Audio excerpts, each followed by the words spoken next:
хыялланган. Безнең архивта СССРның ике халык артисты Азат Аббасов белән Шәүкәт Бектимировның әңгәмәсе сакланган. Алар нәкъ менә иҗат юлы, сәнгатькә тугрылык турында сөйләшәләр. Сез ничек шушы олы, зур һәм авыр сәнгатькә килдегез? Ничек артист булдыгыз? Бу юлда сезгә кемнәр үрнәк булды? Кемнәр сезгә ярдәмчеләр булды? Минем белүемчә, сезнең семьяда сезгә кадәр профессионал җырчылар, профессионал артистлар, профессионал музыкантлар булмаган. Булмады. Бу сорауың Шәүкәт Хасанович бик катлаулы. Алайда инде хәзер искә төшерергә кирәк. Менә сугыш еллары алдында һәм сугыш елларында безнең татар радиосы аша бик еш кына Гайша Камаева, Мөхәммәд Сафин, Гөлсем Сулейманова җырларын тапшыралар иде. Менә шуларны инде мин бик яратып тыңлыйдыр. Аннан башка ул елларны шул сәгать 12-ләрдә, 1-ләрдә тапшыралар иде бик зур җырчысын Федор Иван Шаляпин. Аны бик тыңладым. Ezilip тыңладым. Аннан тыш бик еш кына итальян җырчыларын тапшыралар иде. Ансын инде Мәскәүдән. Менә шуларны тыңлаганнан соң инде мин үземдә җырлаштырып алып башладым, әкренләп кенә идәкче булмаганда. Ишетмәгәндә генә. Ишетмәгәндә. Менә ул елларны, сугыш елларны минем әти Салих абый Сәйдәш белән бик таныш иде. Ул безнең идә булгалый, Салих абый. Аннан соң Салих абый үзенең өенә чакыра мине. Анда мин аның бик моңланып, үзләренең көйләрен уйнаганын тыңлыйм. Аңа инде гашыйк булам, изелеп. Анда кайбер шул ук җырта торган артистлар булгалый, Хаким абый, Салимҗанов, Ибрагим Гафуров, операдагы Булат Радионов һәм башкалар.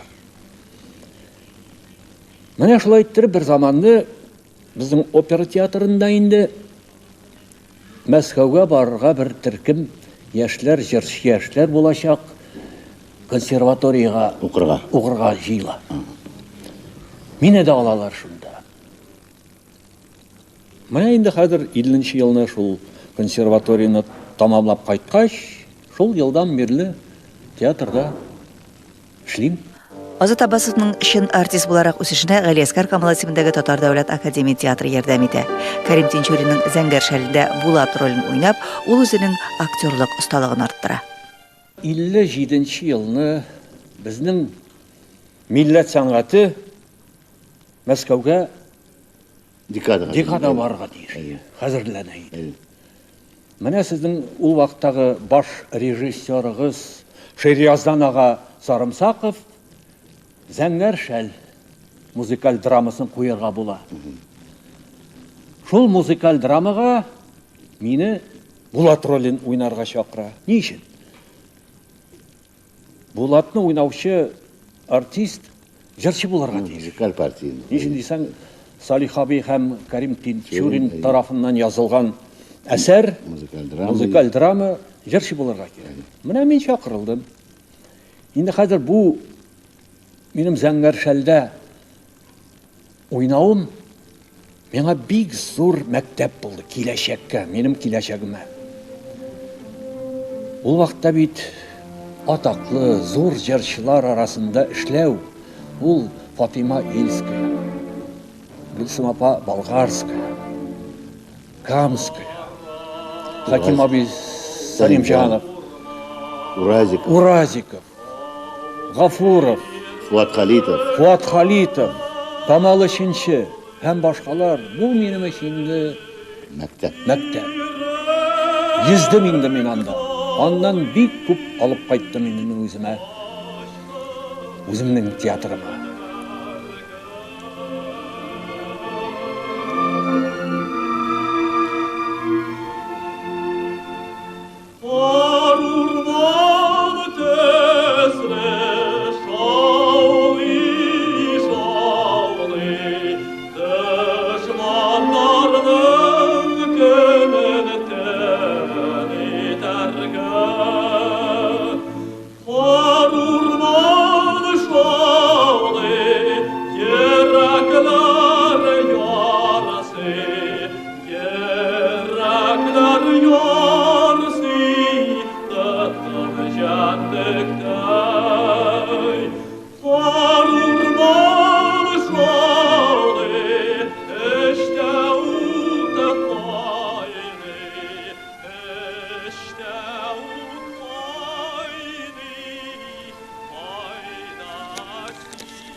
Азат Аббасов матур яңгырашлы тавышын оста буйсындыручы югары музыкаль культуралар җырчы һәм талантлы артист. Үзен һич тә кабатламастан бер образдан икенчесенә әверелүче сәхнә остасы.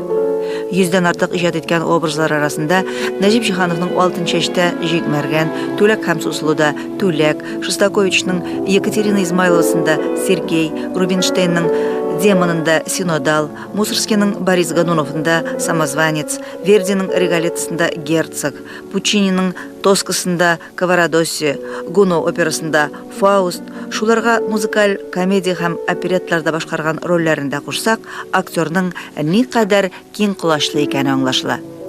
Лирик партиялары күбрәк булса да, Азат Аббасов драматик тенор партияларында уңышлы башкаручы җырчы. Нәҗип Җиһановның Җәлил операсында төп партияны җырлап, зур уңыш казана ул.